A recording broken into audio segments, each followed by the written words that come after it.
Setelah meninggalkan Rawa Embik, jam 3 kami melanjutkan perjalanan menuju Sabana Lonceng. Baru berjalan sebentar dari Rawa Embik, kita berdua mulai frustasi. Aduh, perutnya udah kosong. Tadinya mau makan, cuman perhitungannya tuh nanti kemalaman sampai di Sabana Lonceng, makanya langsung melanjutkan. Nah, si Rizky sama Mang Ilham udah di depan dan makanan di sana semua. Kita nggak bawa nih, berusaha bongkar-bongkar carrier tapi nggak ada makanan. Aduh, sia-siai. Udahlah, pelan-pelan lah. Penting sampai. Yang penting sampai lah. Kacau kalau mulai stres kayak gini. Kita udah kelelahan. Jalur pendakian nanjak terus menembus kawasan Edelweiss yang tinggi-tinggi. Rizky dan Mang Ilham benar-benar sudah tidak terlihat. Kami berdua ceroboh karena sama sekali tidak memasukkan beberapa snack ke carrier masing-masing. Jadinya jika terjadi kondisi seperti ini, tubuh kami makin lemas dikarenakan tidak ada asupan makanan. Istirahat lagi, dan di sini kita dengar hewan, suaranya agak aneh nih. Ya bukan aneh sih, cuman belum pernah dengar. Ini kayak gini suaranya.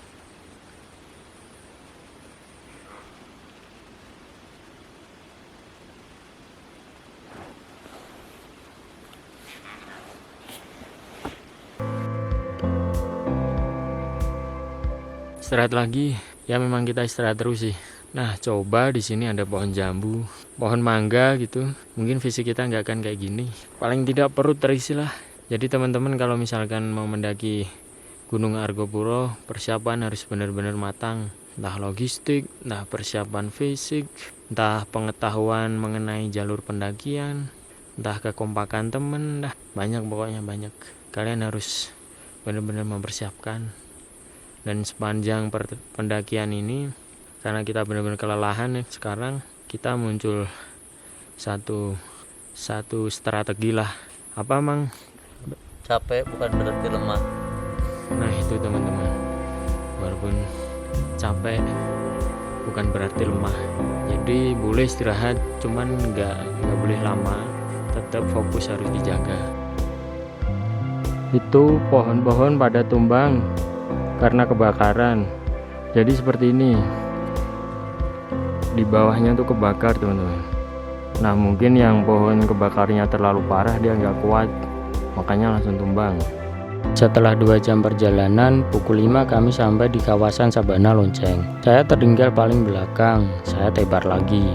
Padahal jaraknya tinggal beberapa puluh meter lagi hingga sampai ke titik tempat mendirikan tenda. Rizky berinisiatif menjemput dan membawa carrier saya. Selesai mendirikan tenda, kami lalu masak, makan, dan segera tidur. Di Sabana Lonceng dingin sekali, lebih dingin dari tempat camp sebelum-sebelumnya. Karena saking dinginnya, saya beberapa kali terbangun dan menyalakan kompor untuk menghangatkan suhu di dalam tenda.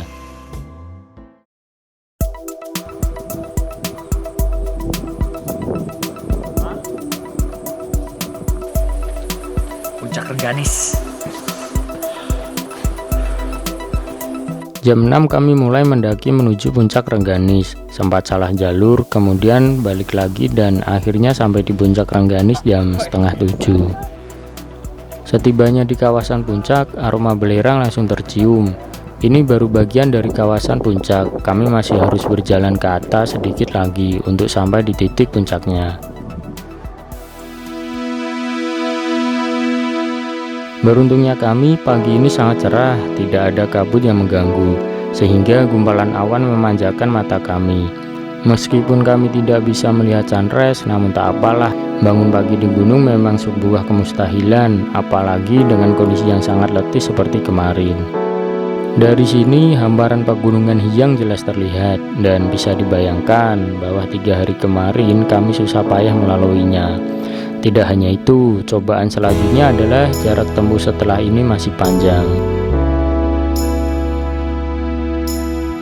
Kawan-kawan mengabadikan momen indah ini dengan berfoto. Bahkan Mang Basir mendapatkan banyak titipan foto kata-kata dari kawannya.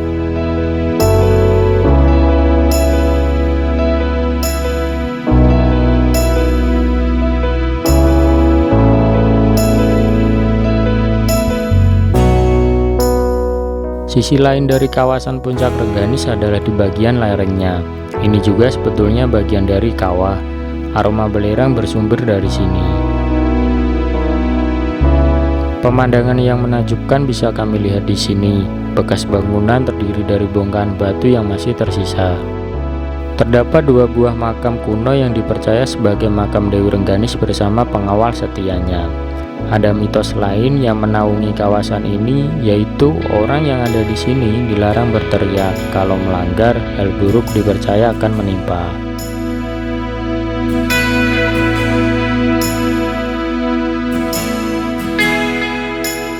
Tadi habis dari Puncak Rengganis, turun ke base camp, kemudian kita melanjutkan pendakian menuju ke Puncak Argopuro. Nah, tadi dari bawah sekitar jam 7.45 menit. Ini sekarang lagi mendaki ke Puncak Argopuro. Treknya seperti ini, teman-teman. Bebatuan dan di samping kanan kiri pohon pinus. Jam 8.05 menit. Akhirnya saya sampai. Paling belakang, teman-teman udah di sini. Argopuro. Perasaan senang bercampur rasa haru kami rasakan sekarang ini. Nampak muka bahagia terpancar dari wajah kami semua. Bagaimana tidak, untuk sampai di sini butuh banyak perjuangan. Argopuro.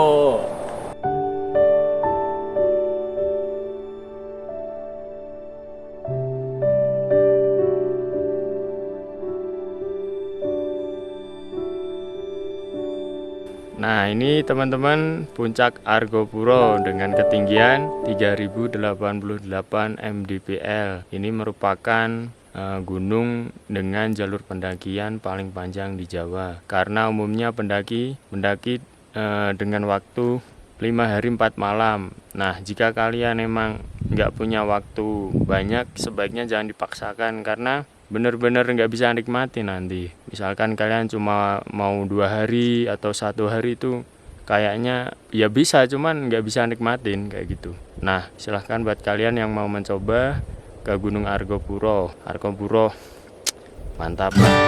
Seberes berkemas dan sarapan, lantas kami melanjutkan perjalanan pulang menuju Danau Taman Hidup.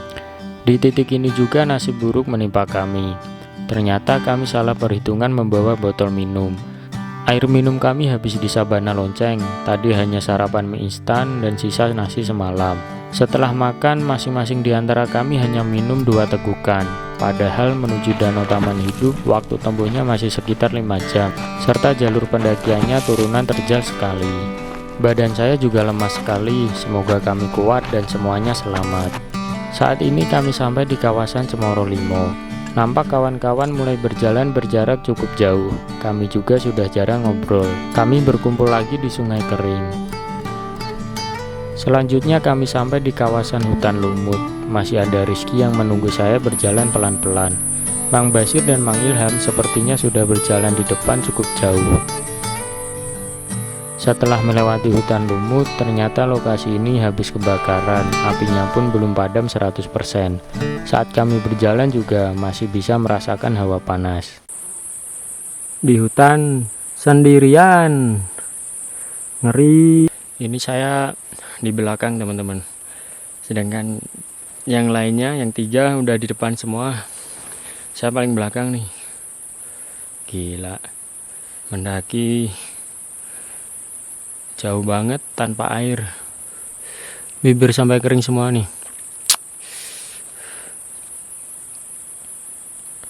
Cuman ya tetap harus semangat. Jangan sampai mati konyol di hutan. Keadaan makin memburuk. Pikiran saya mulai panik.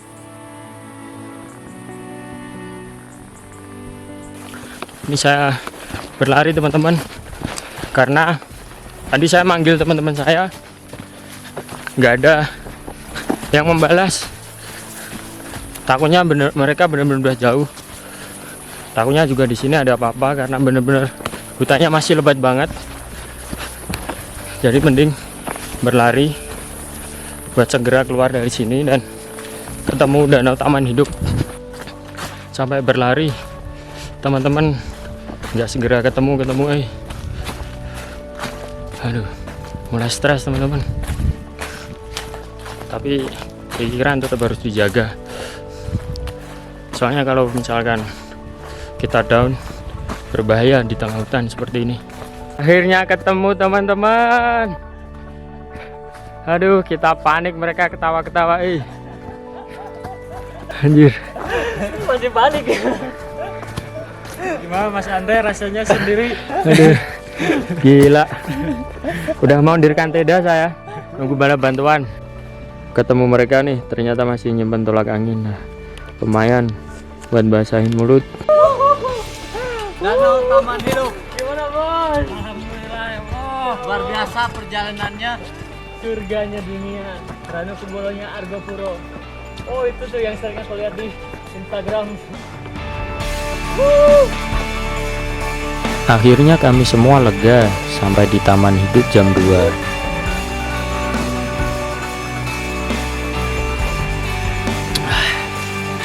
Di sini kita langsung minum extra jos teman-teman. Gila, kirain ini hari terakhir saya. Parah. No, lihat mukanya no.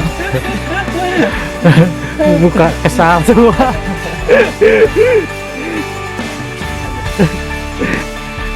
Setelah bebersih muka di danau, selanjutnya kami mendirikan tenda dan menyiapkan hidangan makan malam. Sebenarnya umumnya pendaki mendirikan tenda di sebelah dalam di bawah pepohonan. Kali ini kami malah mendirikan tenda berdekatan dengan danau. Kami membagi tugas, saya dan Mang Basir masak, sedangkan Rizky dan Mang Ilham mendirikan tenda dan merapikan barang-barang. Sisa logistik kami masak semua dan menyisakan beberapa mie untuk sarapan besok pagi. Kami masak sayur sop, goreng ikan teri asin, goreng telur campur sosis, dan tentunya masak nasi.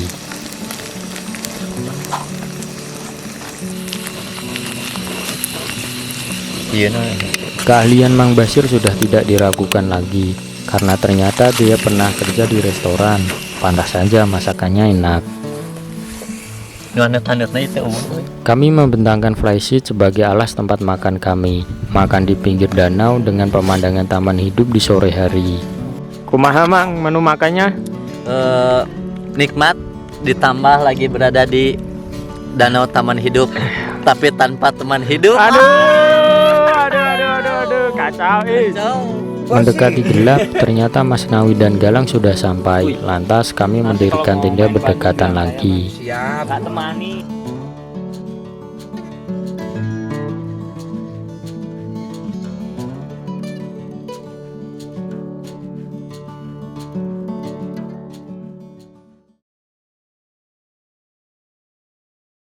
Kemarin sore penampakan taman hidup tidak bisa secara jelas kami lihat karena terhalang kabut. Pagi ini pemandangannya benar-benar bagus. Mengelilingi danau taman hidup dan alhamdulillah pagi ini cuacanya cerah sekali teman-teman.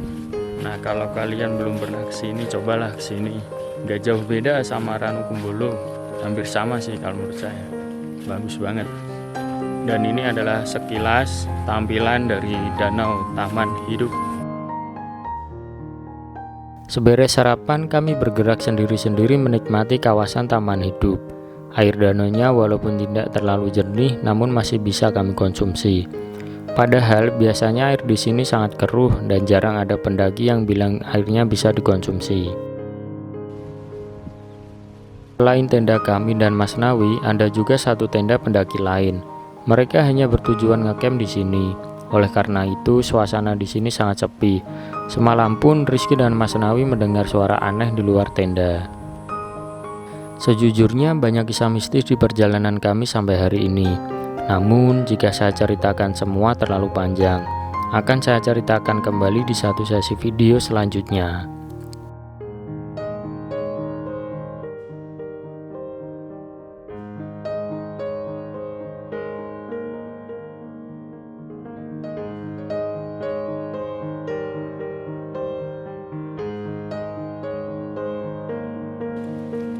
Waktu sudah menunjukkan 10 pagi. Setelah puas menikmati keindahan taman hidup, lantas kami meninggalkan lokasi camp dan kembali melangkah turun menuju base camp Remi. Sebenarnya ada ojek dari Taman Hidup ke Basecamp Bremi ataupun sebaliknya. Namun kami memutuskan untuk berjalan saja. Ternyata jaraknya masih sangat jauh, jalur pendakian turun terus dan sangat curam. Di titik ini saya kepikiran pendaki dari Jepara kemarin yang mendaki lintas dari Bremi ke Baderan. Betapa lelahnya mereka, karena jika dari Bremi sampai ke Sabana Lonceng itu jalurnya nanjak terus, nggak ada ampun. Pantas saja kemarin itu mereka tampak kelihatan lesu semuanya. Nih. Kami sudah hampir sampai. Sedari dulu saya terbiasa memulai apa saja yang nantinya belum pasti. Sedari dulu saya sering mengiyakan tawaran apa saja yang menurut saya positif. Namun beranjak dewasa pikiran ini mulai berubah, mulai selektif dan juga mulai fokus. Saya rasa semua orang mempunyai kesempatan untuk menikmati masa mudanya. Tetapi saya percaya beberapa orang mengorbankan masa mudanya untuk memperjuangkan suatu hal demi masa depannya. Hidup ini memang pilihan, namun memilih menjadi manusia bebas sepertinya asik juga. Terima kasih waktu, terima kasih kesempatan, terima kasih kawan. Argo Puro memang menakjubkan. Sampai jumpa di cerita saya selanjutnya. Salam, berangkat lur.